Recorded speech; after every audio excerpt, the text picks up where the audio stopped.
E hoje a nossa live é para conversarmos sobre o estudo crítico, como sou, de uma fertilização in vitro negativa. Quando um tratamento de FIV não dá certo, isso gera um sentimento de luto muito grande, uma frustração muito grande, é um momento difícil demais para os casais que sofrem de infertilidade, mas nesse momento, a melhor forma de realizar o acolhimento, acolher o casal, é tentar trazer respostas técnicas.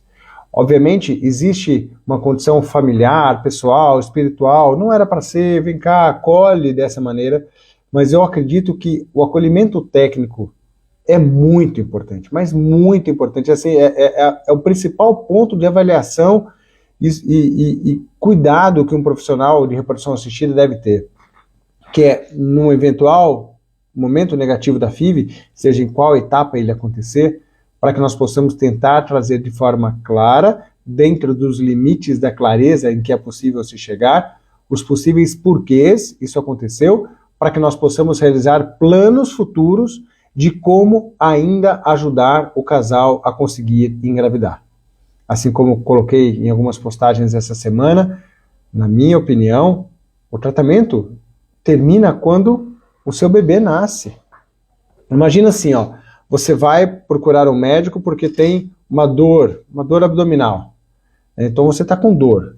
Aí você procura o médico propõe um tratamento e a dor não melhora. Certo? Então eu preciso fazer um novo tratamento. Não é que acabou ali. O sintoma não melhorou ainda. Ah, tenho muita dor de cabeça. O médico dá um remédio, não melhorou, pronto, não tem mais o que eu possa fazer. Não, eu preciso buscar alternativas até encontrar a solução. Essa é a prática médica para a grande maioria dos problemas. Aliás, para todos os problemas, para todas as queixas, para todas as condições patológicas. Quando eu instituo uma terapêutica que não chegou ao resultado previsto, eu preciso buscar um tratamento alternativo. Então, a reprodução assistida não é tão diferente disso. Na reprodução, eu preciso trabalhar e buscar o meu resultado até que eu consiga fazer com que esse casal tenha um bebê em casa.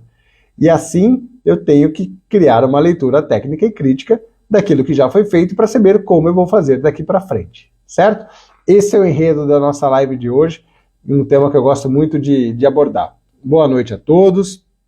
Eu tentei montar um roteiro organizadinho, então quando eu olho para o lado aqui, no fundo eu estou vendo o meu roteirinho aqui, ó, quer ver? Eu vou mostrar para vocês.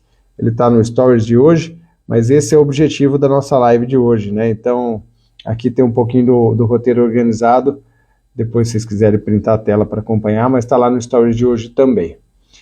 Bom, vamos lá.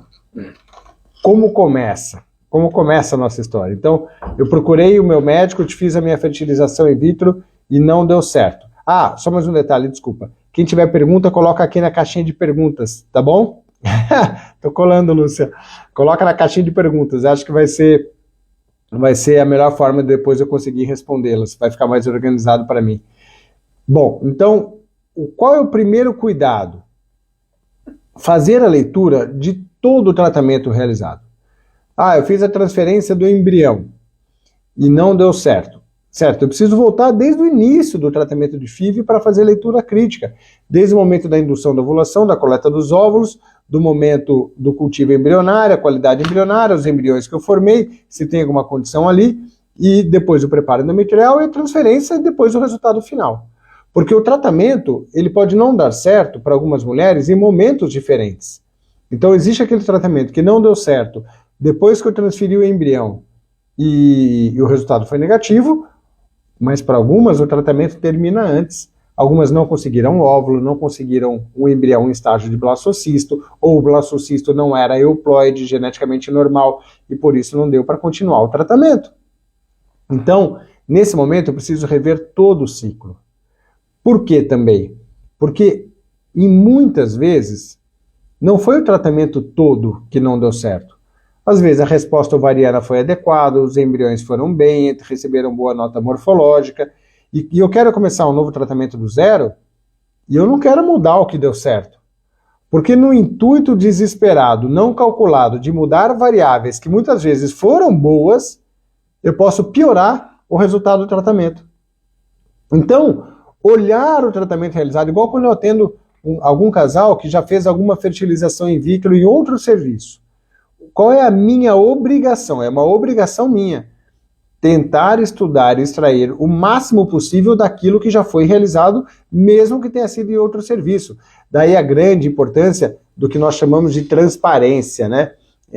A transparência das informações. É muito importante que o centro tenha todos os dados bem organizados de tudo que foi feito, para que o próximo profissional, hoje sou eu, mas amanhã pode ser uma paciente minha, que está em outro serviço, fazendo o seu tratamento, e o médico vai precisar muito dessas informações bem detalhadas para poder estudar como fazer o tratamento. Porque se de repente alguma etapa foi muito boa, qual é a minha expectativa? Manter as ações para que eu possa continuar buscando ainda os bons resultados que foram obtidos. Porque se eu mudar as variáveis que forem boas, eu corro o risco de fazer um novo tratamento e ainda ter um resultado pior do que eu tive no tratamento anterior. E a busca será para tentar fazer uma análise crítica onde eu posso trabalhar para tentar melhorar. Então, a partir de agora, eu vou subdividir o tratamento de fertilização in vitro por etapas. Eu vou começar falando da indução da ovulação, depois eu vou falar da coleta dos óvulos e o cultivo dos embriões no laboratório, vou passar pelo preparo endometrial, sigo na transferência embrionária, momento em que nós esperamos o resultado do beta-HCG. Dentro da indução da ovulação, primeira pergunta que eu preciso fazer, a resposta que você teve à indução, ela foi adequada? Você respondeu com o número de folículos, não estou falando óvulos ainda, com o número de folículos previsto para a reserva ovariana que você tem? Esse foi o tema da nossa live anterior, falando tudo sobre indução da ovulação. Então, aqui eu vou ser mais enxuto nas informações, tem uma live inteira falando só de indução da ovulação, mas no fundo eu quero saber se você respondeu com o número de folículos adequado. Pensando na próxima indução, se eu preciso mudar algum protocolo terapêutico de indução da ovulação, que de novo não vai dar tempo de entrar na live hoje, mas tem tudo isso na live anterior, se eu preciso mudar o protocolo de indução para tentar ter uma melhor resposta. Então essa é a primeira pergunta, são várias perguntas que nós temos que responder no caso de falha. Segunda pergunta, o número de óvulos foi proporcional ao número de folículos? Então, eu tive 10 folículos, quantos óvulos eu tive? Eu postei no Stories de hoje uma história super bacana de uma paciente que no passado tinha feito um tratamento comigo mesmo, onde ela tinha mais ou menos 10, 12, 15 óvulos, isso foi há 3 anos, fui coletar e não tive nenhum óvulo. Síndrome do folículo vazio, uma das questões mais chatas e difíceis para você ter que conversar com o casal no momento da reprodução assistida. Então ela teve uma discrepância máxima, né, no auge da discrepância entre o número de folículos e o número de óvulos coletados. E depois, novos ajustes foram feitos. Hoje eu fiz uma coleta, 3 anos depois consegui 20 óvulos coletados. Então, e aí tem algumas condições a ver com o trigger e os detalhes de algumas técnicas de indução. Mas então, primeira pergunta, o ovário respondeu de forma adequada com o número de folículos? Segunda pergunta, o número de óvulos coletados era proporcional ao número de folículos? Terceira pergunta, o número de óvulos maduros foi bom? Porque é o que importa.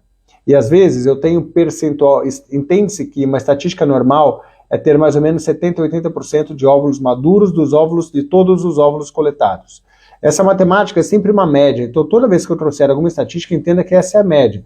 Tem mulheres que terão 100%, tem mulheres que terão 50%. Então eu posso fazer essa conta de uma forma matemática, avaliando se você teve 70%, ou, o que seria melhor, avaliando de acordo com o diâmetro de folículos que você teve. Terão maior chance de proporcionar óvulos maduros aqueles folículos com diâmetro médio de 15 a 20 milímetros. Idealmente de 17 a 20 milímetros, mas a partir de 15 eu já tenho alguma chance maior. Eu já estou vendo algumas perguntas aqui colocando. Caroline, me ajuda muito, coloca na caixinha de perguntas, eu vou tentar só seguir um pouco na teoria para não perder o raciocínio, depois eu vou abrir e nós batemos um papão aqui, tá bom? Mas eu tenho medo de repente de perder alguma questão. Então, eu avaliei a indução da ovulação, para ver se eu vou manter o protocolo de indução ou se eu vou mudar alguma condição nessa etapa. Depois eu vou lá para o laboratório, eu preciso entrar no laboratório. A taxa de fertilização. dos óvulos maduros que eu coletei, quantos embriões eu formei? Uma taxa de ovulação satisfatória costuma ser de 70% a 80%. E nesse momento também, o laboratório consegue fazer uma análise descritiva da morfologia do óvulo e do espermatozoide. Que qualidade tinham esses óvulos, que qualidade tinham esses espermatozoides.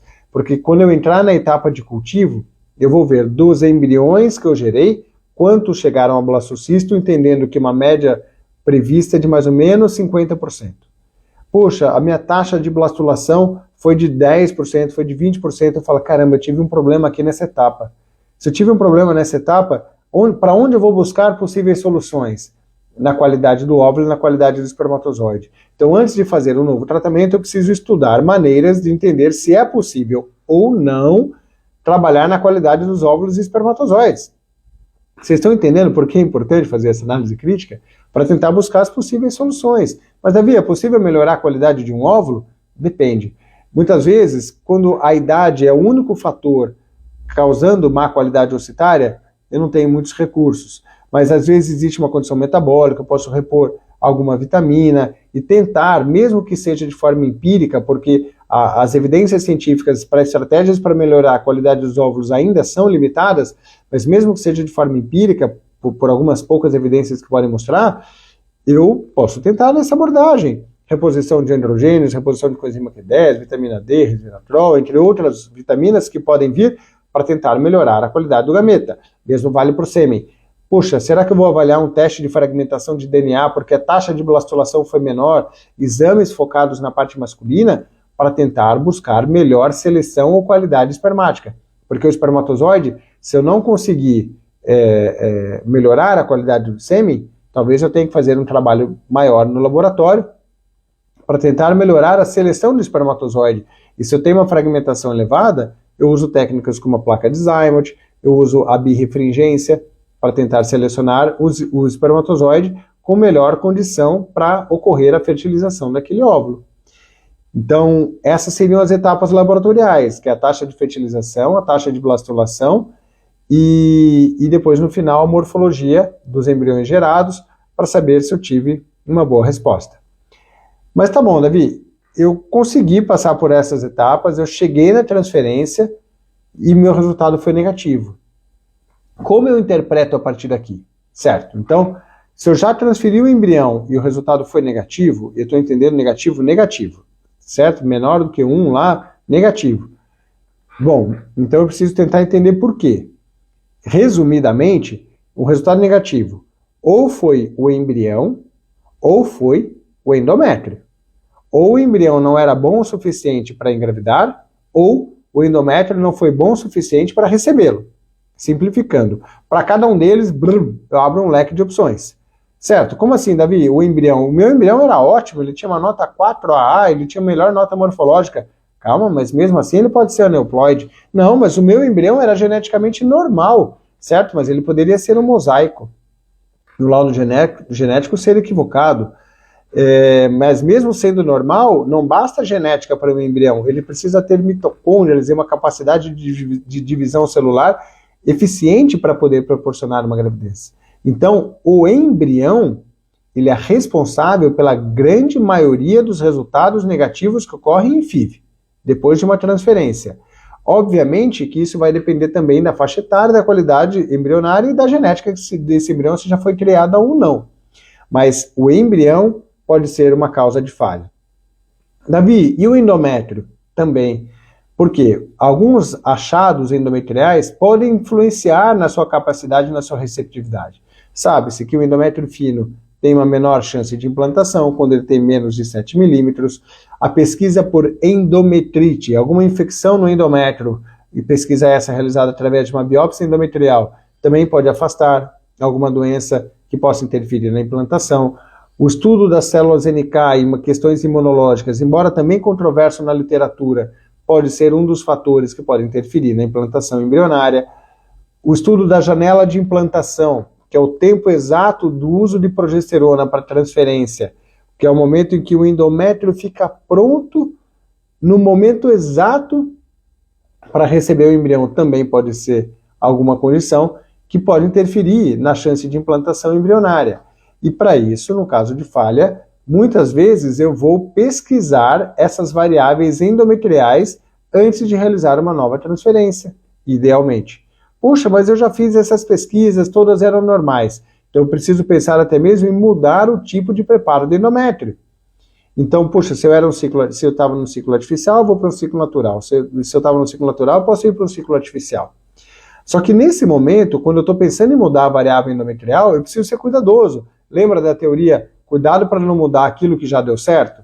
Então, quando eu tenho resultado negativo, eu costumo conversar com o casal. Na minha hipótese, por conta disso, o problema foi o embrião ou o problema foi o endométrio. Porque se eu acho que o problema foi o embrião e eu já tenho o endométrio bem estudado, talvez eu não mude nada das variáveis endometriais. E aí eu vou entender que eu vou precisar buscar outras formas de trabalhar o embrião, seja pesquisando a genética embrionária ou seja transferindo os outros embriões para proporcionar uma outra chance, porque cada embrião carrega uma chance em potencial.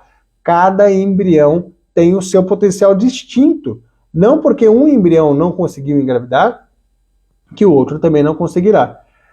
Um detalhe clínico bacana para você ter uma ideia de causas embrionárias endometriais é quando você consegue um beta-HCG positivo baixo, que seja o que nós chamamos de gravidez química, e depois cai.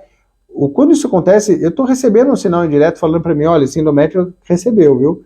Esse endométrio recebeu o embrião, houve implantação, houve nidação, houve produção de HCG. Minha cabeça, então, estrategicamente está pensando, puxa, esse endométrio, eu vou com muito cuidado mudar esse endométrio. No máximo, vou pesquisar uma endometrite, mas talvez mudar o ciclo de preparo endometrial. Eu preciso ser cuidadoso para não mudar, talvez, aquilo que deu certo.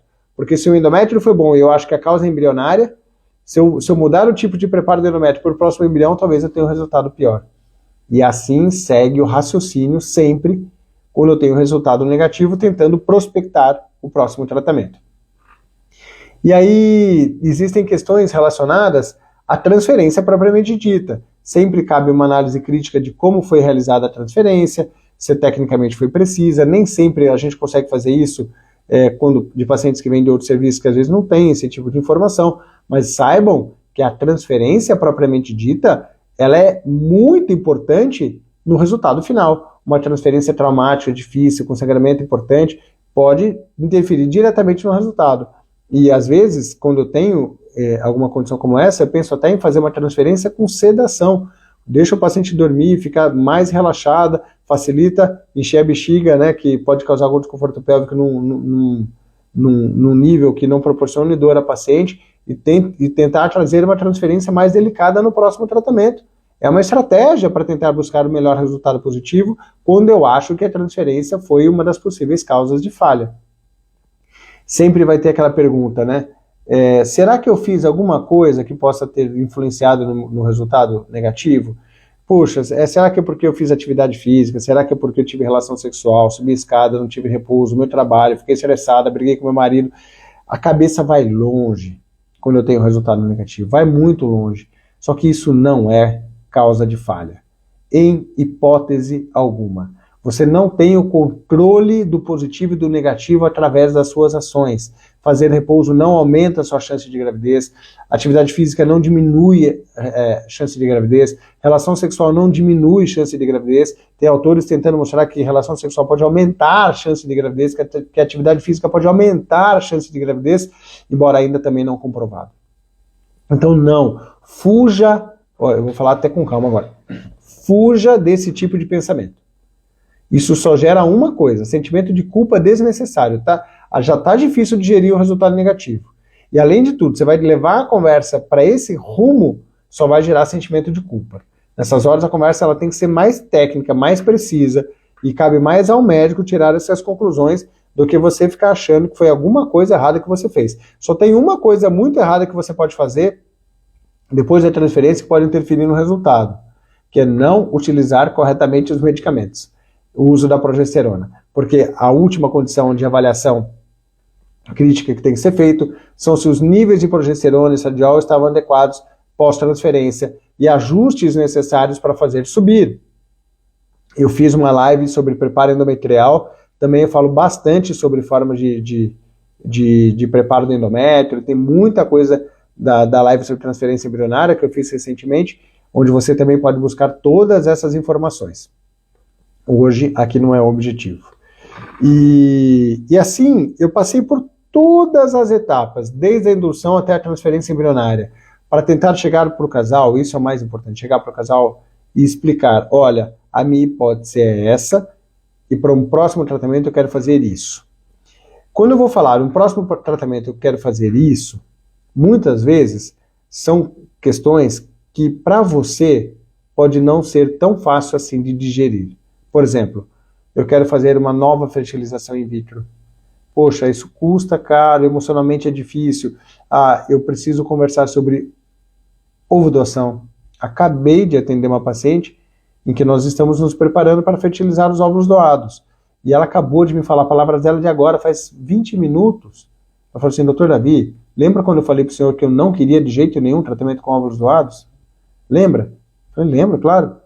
Mudei completamente. Fui buscar informação, fui ver vários vídeos, fui ler vários textos, fui ver sobre epigenética. Hoje eu não tenho dúvida nenhuma que é meu filho.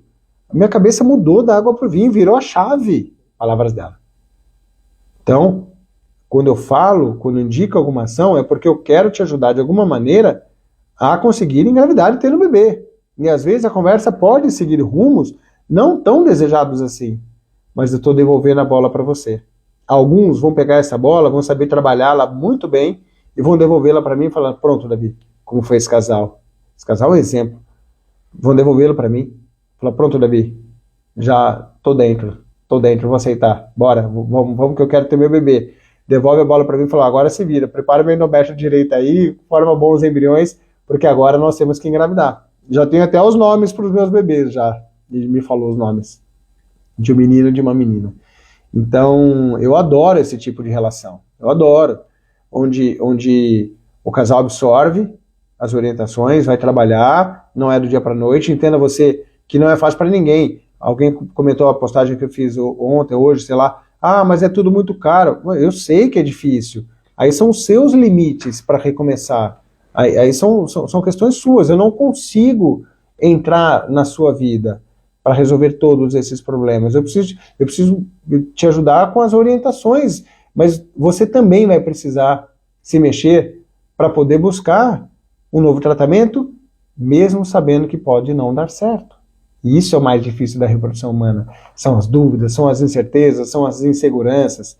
E nessas horas eu costumo falar que o melhor que você pode fazer é ter a tranquilidade de que está fazendo aquilo que o teu coração está falando para fazer. Aquela tranquilidade de que, puxa, se meu coração está falando para eu fazer um novo tratamento, e isso pode gerar algum arrependimento de não ter feito, siga. Do mesmo jeito que eu respeito os casais que pararam. E parar é diferente de desistir. Porque parar significa, Davi, nós já entendemos que chegamos no nosso limite. Daqui para frente pode ser que machuque mais e nós vamos embora com essa cicatriz, vamos viver bem. Paramos, tá tudo bem, fiz o que eu tinha que ter feito. Perfeito, tem todo o meu respeito.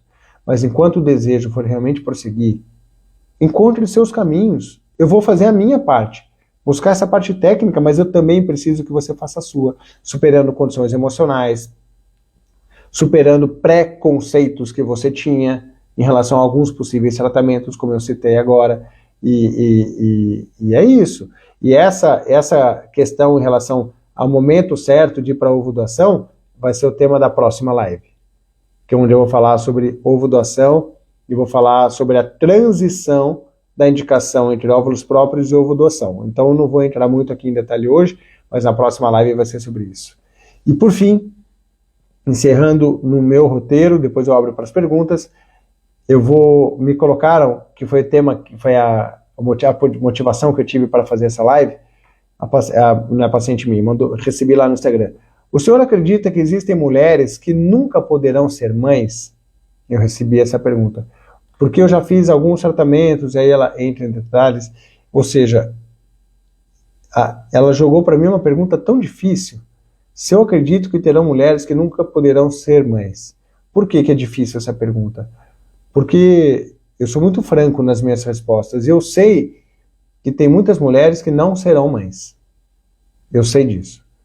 Tem algumas mulheres que não serão mães, seja porque o tratamento não deu certo, seja porque os seus limites foram tão grandes que não permitiram que ela conseguisse prosseguir. Mas eu acredito que se você souber trabalhar muito bem os seus limites e o profissional tiver muita habilidade em conduzir o tratamento, eu acredito que a grande maioria das mulheres podem ser mães, de alguma maneira. E entendendo até que a adoção, e eu trabalho a adoção de uma forma muito séria, tem muita gente tratando a adoção de forma pejorativa e eu não gosto disso, mas a adoção, adotar uma criança, também é um caminho para a maternidade, que pode ser discutido numa consulta com o especialista, embora não seja o foco do especialista. Mas no livro Sentidos da Vida eu falo sobre adoção.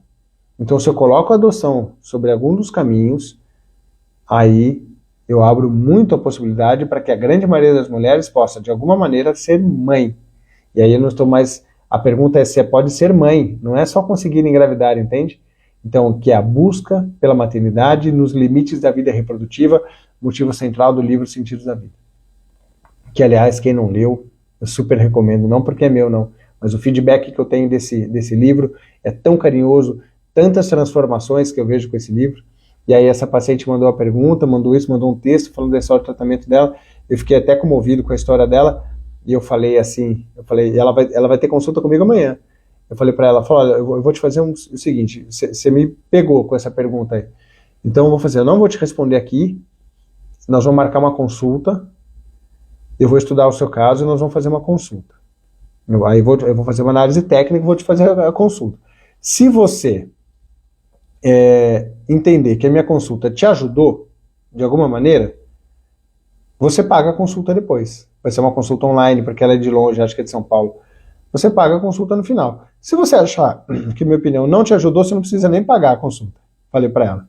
Então, mas pelo menos para eu poder te dar a resposta mais franca possível. Ela mandou mensagem essa semana e eu fiz esse acordo com ela. E amanhã é a consulta. E vamos ver. Então, é assim que eu penso. Eu não posso dar uma resposta superficial de ajudar. Ah, é possível, Davi? Caramba, como é que eu vou te responder assim? Eu preciso estudar o seu caso. Entende? Então, mas na minha opinião, a maternidade muitas vezes é uma luta que nem todas as mulheres vencerão. Mas um bom médico, um bom profissional, não só médico, mas psicólogo, os outros áreas interdisciplinares dentro da reprodução, até a acupuntura, a nutrição, podem ajudar. Mas você também tem um senso de autorresponsabilidade muito grande para poder prosseguir. Certo? Acho que eu terminei com o meu conteúdo. Eu vou abrir aqui para algumas perguntas. Tem várias perguntas aqui. Aí, a Cris já mandou aqui, ó, que eu falei da síndrome do folículo vazio. Tá falando direto com a fonte aqui, ó. Quantos óvulos foram utilizados hoje em esperma? Eu não sei, Cris. Eu só recebo o laboratório, o recado do laboratório amanhã. Então amanhã eu vou te falar quantos óvulos eram maduros e quantos fertilizaram, tá bom? Então, vamos lá. Vamos ver, outra pergunta. Vamos lá. Nicole, tanto na ovodoação quanto com óvulos próprios, embriões não passam do D5. O problema pode ser esperma? Com certeza, Nicole, tem que estudar o sêmen.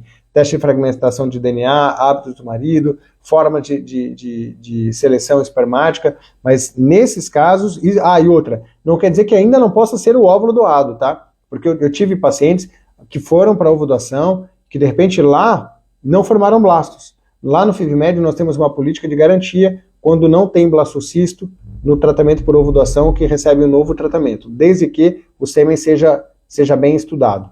Então existe uma pré-condição. Mas pode ser óvulo ainda. Não estou falando que é sêmen, mas com certeza tem que estudar esse sêmen com o maior carinho possível. Ó, quem tá mandando pergunta aqui na timeline, tenta mandar na caixinha de perguntas, tá bom? Vamos lá, próxima pergunta. Caroline, vou fazer 39 anos, ginecologista nunca pediu quantidade de óvulos que ainda tenho. Era bom ele pedir? Com certeza, Caroline. Tem que saber, reserva ovariana, tem um e-book sobre reserva ovariana, que você vai achar lá no site do FIVMED, onde eu explico certinho todos os exames, como medir, como avaliar a reserva ovariana, não tem a menor dúvida da importância de fazê-lo. Juliana Zala, eu de novo, e aí Ju, estamos aqui na luta, né? Juliana, uma live super oportuna. A alimentação pode influenciar na saúde do endométrio? Ju, teoricamente, não tem tanta evidência da alimentação com o estado do endométrio, capacidade de implantação. A alimentação pode ter alguma repercussão maior com a evolução gestacional, riscos obstétricos, desenvolvimento de diabetes gestacional. Tem alguns artigos de nutrição tentando falar, dieta do abacaxi, mas em evidência, não. Não, eu não acredito muito no poder da alimentação para melhora do endométrio. Próxima pergunta. Tenho 38 anos, ontem peguei o resultado antimileriano, deu 0,03. Estou ao caminho da ovulação. É assim, Ana Paula, de novo, como eu falei, né? Como é que eu vou avaliar sem ver todo o cenário? Nesses casos eu preciso ver antimileriano, eu preciso ver o FSH, contagem de folículos antrais, avaliação da regularidade do ciclo, se o ciclo já está regular, se já está irregular. 38 anos ainda é uma idade que, então, para indicar a ovulação nesse caso, precisa de muito cuidado. Tema da próxima live, vou deixar o convite aqui para você também, tá bom? Vamos lá. Minha médica não mede progesterona e estradiol após transferência. É importante medir? Com certeza, Patrícia. Tem muitas evidências mostrando a importância de dosar progesterona e estradiol após transferência e tentando avaliar os níveis. O que acontece é que alguns profissionais usam o Dufaston pós-transferência. E quando eu uso o Dufaston pós-transferência, não dá para medir.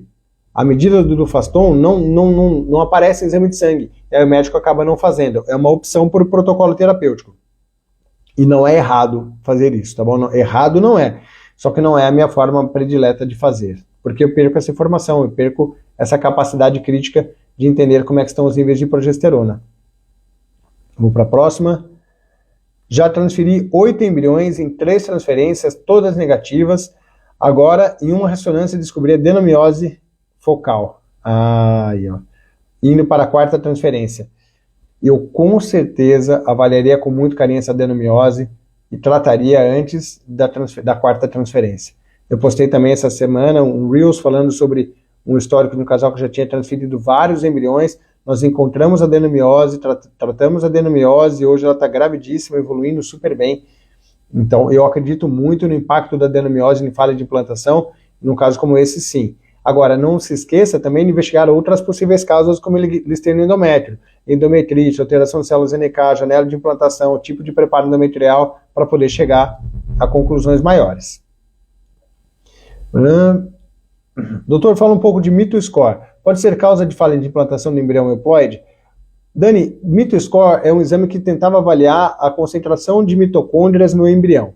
Esse exame ele entrou bastante em desuso, porque a capacidade dele dar um valor preditivo, positivo ou negativo, não é tão grande assim. Nós sabemos que existe uma causa mitocondrial, produção de ATP, de energia do embrião, como possível causa de falha.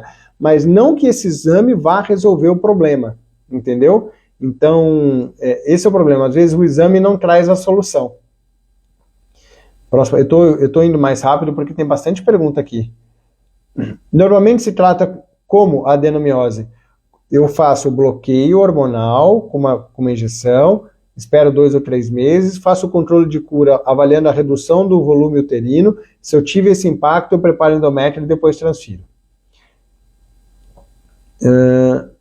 Obrigado, doutor. Agradecendo, obrigado você. Fiz histeroscopia cirúrgica para retirada de pólipo. Tenho 45 anos e já indicaram ovulação. Meu endométrio está fino.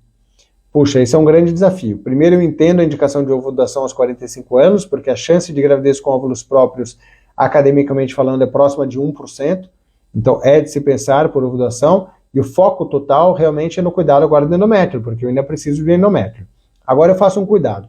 Se você olhar lá na minha timeline também, eu publiquei um artigo faz um certo tempo, falando que endométrio fino não é condição sine qua non de resultado negativo. Não quer dizer que porque seu endométrio é fino não vai engravidar. O que você precisa buscar? O seu melhor endométrio. E ainda buscar a chance com o seu endométrio. Ah, mas o meu endométrio não chega a 7, mas qual é o melhor endométrio que você já chegou? Com qual tipo de preparo? Com quais abordagens? Ah, eu usei via oral, transdérmica, ciclo natural, fiz AS, vitamina E, Viagra, tentei PRP, granuloquina, tentei alguma outra coisa para o meu endométrio fino. Qual é o melhor endométrio que eu consigo chegar? Busca o seu melhor endométrio para poder fazer a sua transferência. Até quantos anos daria para tentar a inseminação? entendendo que a inseminação intrauterina não tem um limite de idade, né? Ela só tem uma indicação, quando é um fator masculino leve, o tempo de fertilidade não é tão longo assim, então não é um fator impeditivo para nenhuma faixa etária, tá bom, Carol? Vamos lá. A sua preferência para tratamento da adenomiose, Lectron ou Zoladex? Zoladex, eu prefiro Zoladex ao Lectron. Resposta direta. Doutor, boa noite. Eu estou na segunda transferência. A primeira perdi. Perdi, se estou entendendo. Engravidei, mas perdi. E exatamente hoje fiz o beta de segunda transferência, resultado de 12. Certo. 12 é um resultado positivo, ou seja, tem produção de HCG, mas ele é um positivo baixo. Ainda não dá para tirar conclusões e nem dar gritos de alegria com esse resultado. Mas ele não é negativo, então fica esse sentimento de ansiedade. O que eu costumo falar para os meus pacientes? O primeiro beta só serve para dizer se é positivo ou negativo. Ponto final. É positivo ou é negativo? Então o 12 é positivo. Estou animado? Não, mas é positivo. Para isso serve o segundo beta, para acompanhar a curva. Porque mesmo quando eu tenho um beta-HCG de 200, eu preciso acompanhar a curva, entende?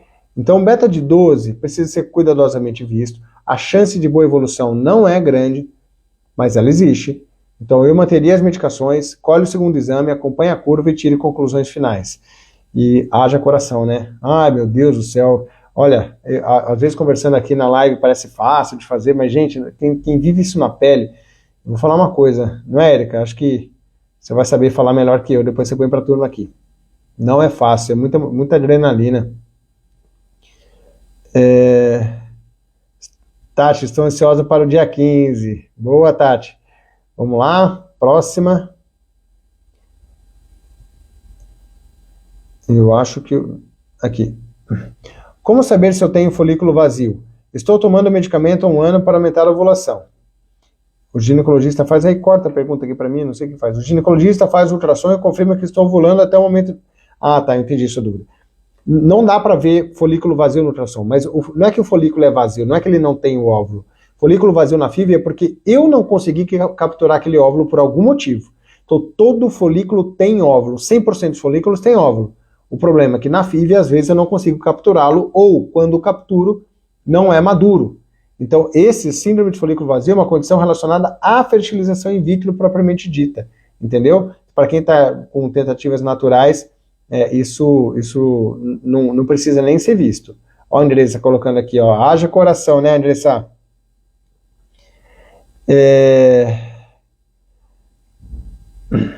Qual o protocolo para ovorecepção? Qual o resultado negativo ou gravidez interrompida? Ixi, agora não entendi direito essa pergunta. Nelly Corrêa, qual o protocolo para ovorecepção? Quando dá resultado negativo ou gravidez interrompida? E assim, na ovorecepção, teoricamente, eu estou trabalhando com embriões com maior potencial de resultado positivo, como eu disse na live.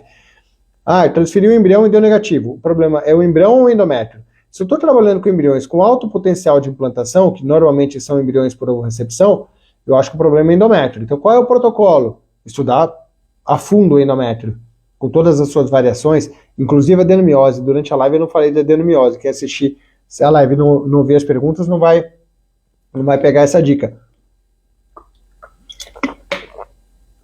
Desculpa. Mas o protocolo é ir a fundo na busca por causa endometrial. E se tiver que começar o tratamento do zero, tudo de novo, estuda também muito bem a parte masculina, que poderia ser um fator que poderia interferir na qualidade do embrião, teste de fragmentação de DNA e a busca por técnicas de seleção espermática. Boa. Reduziram de tamanho. Os ovários estavam com muitos folículos por terem reduzidos. Ixi, não ficou claro para mim essa pergunta aqui. Não entendi direito. Eu acho que... Nossa, eu não sei se... Nossa, gente, tem muita pergunta aqui. Eu não sei se eu vou conseguir responder todas, mas... mas a maioria eu já respondi. Aqui, ó. 40 anos, laqueada. Uma tentativa, 5 blastos sem sucesso. Hiperestímulo. Uma tentativa, 5 blastos sem sucesso. Na segunda, todos os folículos. Nossa, tá difícil. Às vezes eu não consigo entender. E para mim é muito difícil, de coração, tentar aqui numa live como essa, responder de forma técnica, sabe? Às vezes com uma linha de informação, eu tentar trazer uma explicação clara daquilo que seria o ideal para você. Assim como eu falei para aquela paciente que eu vou atender amanhã, olha, agenda uma consulta comigo, deixa eu olhar o seu caso, deixa eu estudar o seu caso. E vou fazer até um pacto com vocês que estão aqui, que de repente ainda não são pacientes. Só para quem está aqui. Nossa, o pessoal da recepção vai me matar. Davi, eu quero que você estude a fundo o meu caso. Legal, estou super disposto a ajudar. Então, para quem manda uma mensagem no Stories de hoje, a hora que acabar a live, não está valendo mais. No Stories de hoje tem um link lá de contato de WhatsApp. A Thaís está aqui. O que foi? Ah lá, Thaís. Ah lá, Thaís, não. No Stories de hoje tem um link de contato de WhatsApp. Tem lá um linkzinho. Agende minha consulta, tem lá um link. Se você quiser fazer a mesma condição que eu fiz para essa paciente, só para quem está aqui na live, e como é que eu vou criar isso, Davi? Por mensagens dos próximos 10 minutos, porque depois de 10 minutos eu não estava ao vivo na live. Quem não assistiu ao vivo não estava. E quiser agendar uma avaliação comigo, será super bem-vinda. E faço com você o compromisso que eu fiz com a paciente que eu vou atender amanhã. Só paga a sua consulta se você achar que eu te ajudei. Se você achar que passou comigo e não ajudei nada, acabou, desliga, vai embora, acabou, não paga nada e tá tudo bem. Para mim, vou dormir feliz por saber que eu trouxe não só o conteúdo online, mas eu consegui humanizar o atendimento, eu consegui atender você, que é o que no fundo é o que eu mais gosto de fazer. Então eu faço para você essa condição.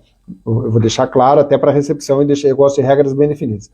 Nos próximos 10 minutos, manda uma mensagem de WhatsApp para a Jaque da recepção. Olha, assisti a live e quero essa condição que o Davi colocou, só vou pagar a consulta se eu gostar. Se eu não gostar, não vou nem pagar. E aí, sei, passados 10 minutos, aí eu vou fingir que não existia isso e não valeu também, porque depois eu não consigo organizar a agenda, até para poder organizar certinho. A Thaís já estava aqui falando, não, porque ela que está ajudando a organizar a agenda. Não, mas é um compromisso que eu tenho, para mim está tudo certo, sigo com a minha palavra, tá bom? Eu acho que assim eu vou conseguir te ajudar muito mais do que respondendo outras perguntas aqui na live, tá certo? Então, eu espero que o conteúdo tenha sido rico, para te ajudar a entender a importância do estudo de um resultado negativo de uma forma respeitosa e técnica, porque no fundo, o que eu mais quero é que você não desista, que você siga com o seu tratamento, porque eu verdadeiramente acredito que você pode ser mãe de alguma maneira. Conte com a minha ajuda para isso. Um abração para vocês e ótima noite.